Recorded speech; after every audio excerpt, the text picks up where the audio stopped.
In this video, I'll be making more buildings, crafting rock faces, applying the dirt cover, ballasting and more. Hey guys, with part 1 came the basics of building the baseboard up to the first running session. Most of the construction building is out of the way, meaning the process of scenics can be added, but in small steps mind you. Since the last video, plans for the layout's design has changed slightly. The biggest difference being that I've taken out the Horseman's cottage, the reason being the limited space that makes it look quite cramped in the scene. With small layouts like this, you should be careful to not clutter too many details together or else it can look forced in. No more cottage on this layout unfortunately. It's half built and I'll still keep it in storage for a future layout or diorama in the future. Starting off, I completed the layout's main center of attention, the station building.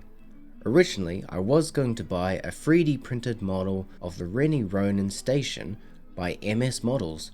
Although it is a stunningly detailed building, it is far too expensive with all the added shipping costs to get it to the other side of the globe.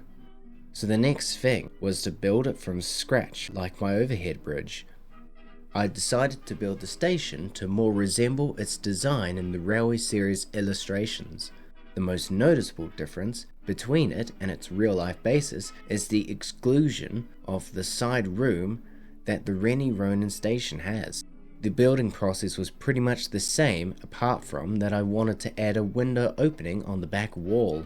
That I just marked the lines and cut into it from the back side, pressing down cuts until I could pry it off. The front support beams and batten were cut from square balsa wood stick and thin balsa wood sheet. The two beams were glued behind the batten. I make some metal bars for the window from flexible wire wedged inside the window frame and superglued. The interior seating was made from off-cut balsa wood sheet and plasticard. The roof was cut from Wilskit slates.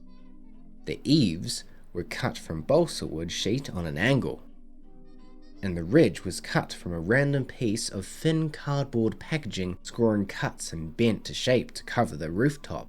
The front gutter and downpipe was sourced from Ratio's building accessories kit, cut to length with an extra piece of moulding support, cut off to extend the gutter slightly. To prepare for painting, I mask off areas to paint the coloured accents. Choosing the main colour for buildings on the Skarloey railway, I thought red would help make it stand out. Turned on the airbrush and used Valgero's Model Air red paint. Once dry, you can peel off the masking tape. You can dry brush the red parts with grey and brown acrylics for metal or wood chips, and for the gutters case, dark green acrylic for messy gunk. After that, I thought I'd mask and paint up the station interior with a Valero off-white airbrush paint. Painting the rest of the building is pretty much the same process as the slate bridge. Tamiya grey texture paint, airbrush brown weathering, paint individual slates with the free grey acrylics, dark, lighter grey and a blue-grey mix, dry brush white highlights and add a black wash. And finally, I cut a piece of clear plastic for the window glass and stuck it on the inside. The station is all done. Definitely give scratch building a go. Making buildings and infrastructure is a great way to start, and oftentimes it can be a cheap alternative. You can create your own modifications with your build that becomes uniquely yours. Coming back to the sheep underpass, I stuck on small stones, stacking onto each other and filling any gaps with smaller pebbles. I applied a black wash to tone down and blend everything together. With the layout design, I planned for the station siding to be covered over by the extended platform, but before that, I wanted to add some rough wooden planks over the old rails. For the planks, I just used some Wilskit's Wanny edge boarding, priming them then airbrushing with the Valgero IDF Sinai Grey. After that, I dry brushed green and white acrylics, applied a black wash, then stuck them in position. Now for the raised platform ground, this was made with 2 layers of 3mm foam board glued together with Yoo-hoo. Polystyrene glue? Don't use the regular stuff like I did. I was rushing and didn't pay attention to the type of glue I was using. The regular glue melted into the foam, and when it dried it had lots of dip. I was able to smooth it out again, but still, save yourself the hassle and just use wood glue. Can't go wrong with that. I was able to add the finishing terrains with one last batch of sculptor mold to join around the slate bridge. By this time, I had painted light and dark brown acrylics of the base dirt undercoat. It's not the final look, so we're not going to comment on what it looks like. We're not going to comment that it looks like chocolate cake or dog poo. Moving back to the platform, I cut down individual pieces of Suitcase's Yorkshire stone pavements into slate slabs for the platform edging. Offcuts of the slate walling were cut to fit along the side of the platform before priming and painting. Then all the pieces were stuck down and pinned.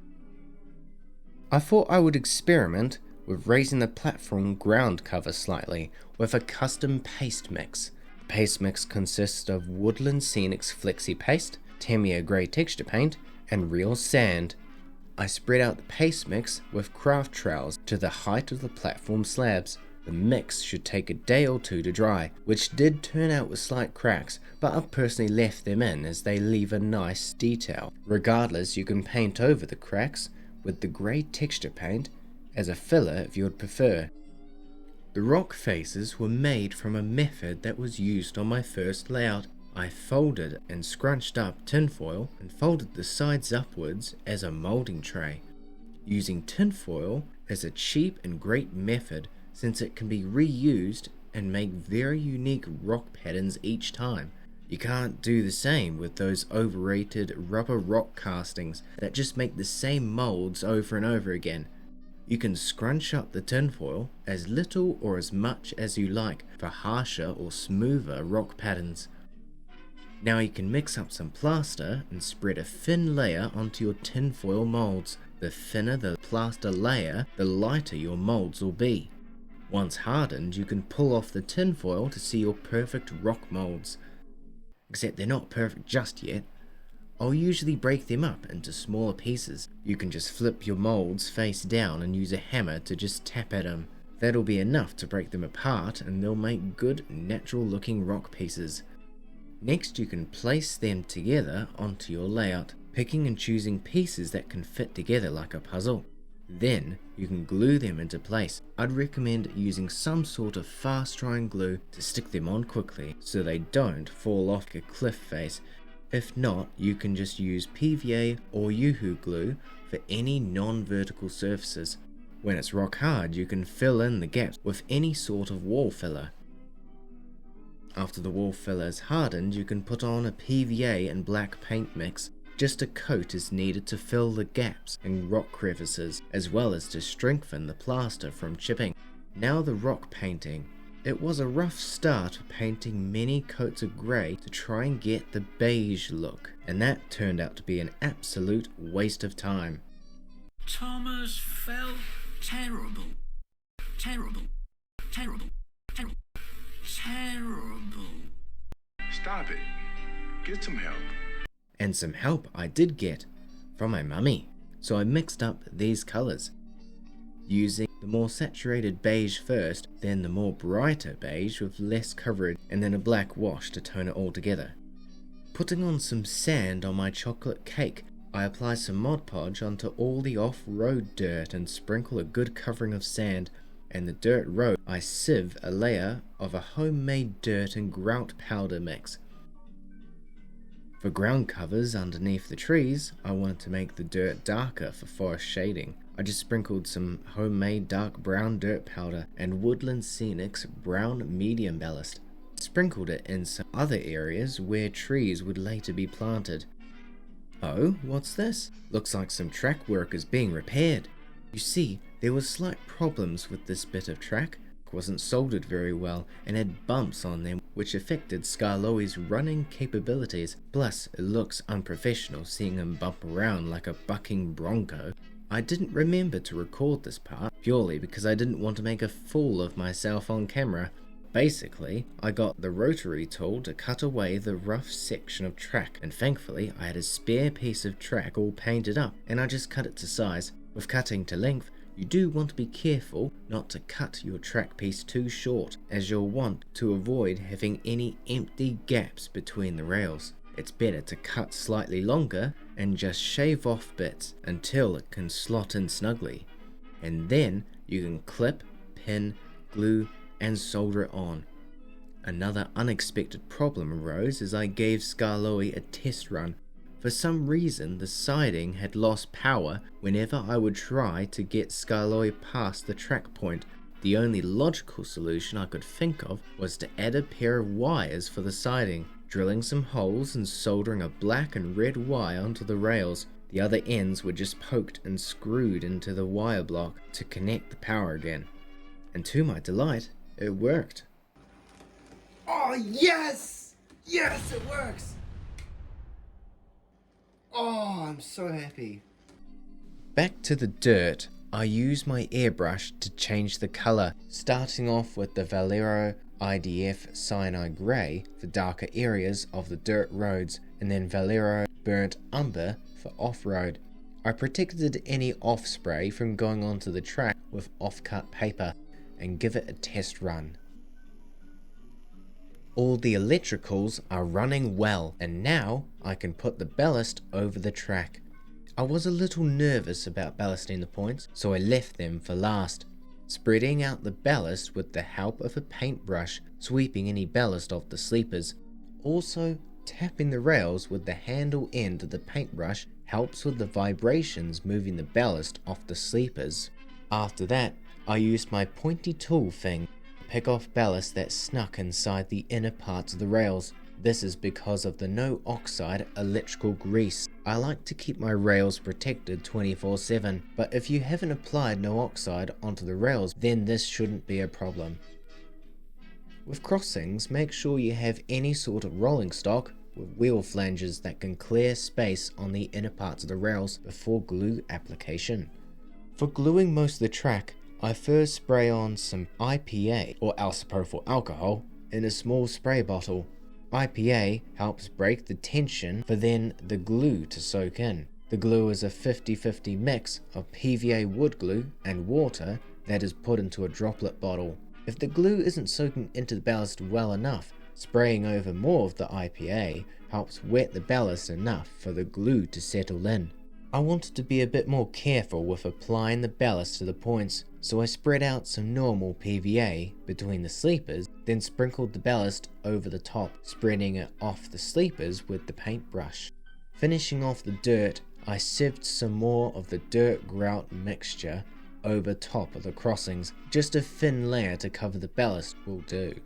Making sure to wipe off the tops of the rails with a cotton bud to keep the track clean before gluing. Gluing is the same method as the ballast. A few weeks ago, I ordered a 3D printed batch of brown Marshall Teleclin 1-3 coaches from Tyneside Models on Miniature Modelers Hub. The prints look stunning with all the detail on them. These are my first customs I've made for 009, and I knew I wanted to do a good job on them. Painting them up is a very simple process. Blue is the Army Painter's Crystal Blue, and the off-white is Skeleton Bone.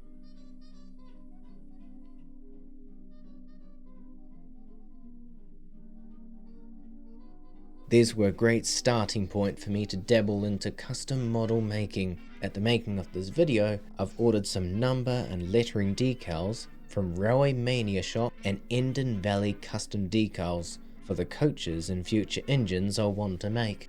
Time to finish off the track work with weathering. For in areas where engines stop, say at the station or the siding, there'll be a whole collection of soot or other gunk from underneath the engines. To give a base texture, I just painted some Tamiya pavement texture paint between the rails. Next I added a black wash over all the ballast, and then I painted over the texture paint in black acrylic to a suitable colour.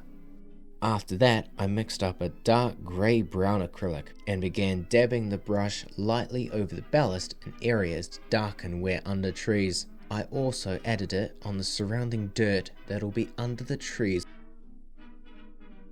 I was considering getting rust and soot powders, but then I remembered about another cheap alternative: pastels. Chalk pastels to be exact. I mixed up my own consistencies for rust, ash and dust powders by chucking a pastel or two into a Ziploc bag and crushing it up until it becomes a fine powder. Then it can just be stored into little screw-on tubs. The rust powder was brushed along the sides of the rails and sleepers. You can apply it as heavy or as light as you want to. Here's the comparison showing how well it works for giving your track an aged look. I also used the dust and ash powders.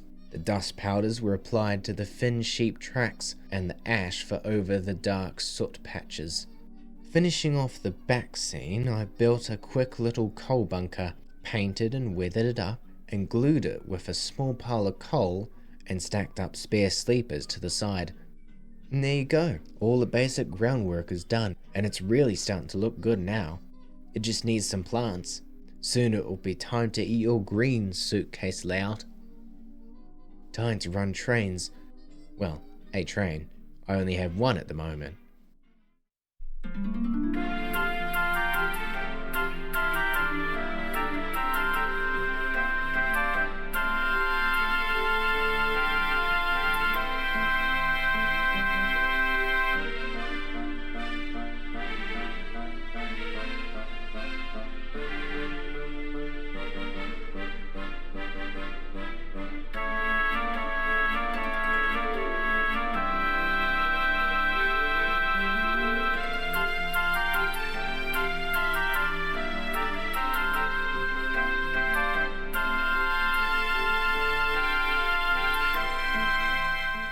By this time, I want to thank you very much for watching my previous Suitcase layout video, getting over 1,000 views, not something I was expecting to reach so quickly. I'm glad you enjoy watching, as I enjoy making them. In the next video, I apply the static grass and other greenery, fencing, trees, and all the final touches. It'll be the final part for this layout build series, so it'll be a lot to cover. Thank you for watching. See ya.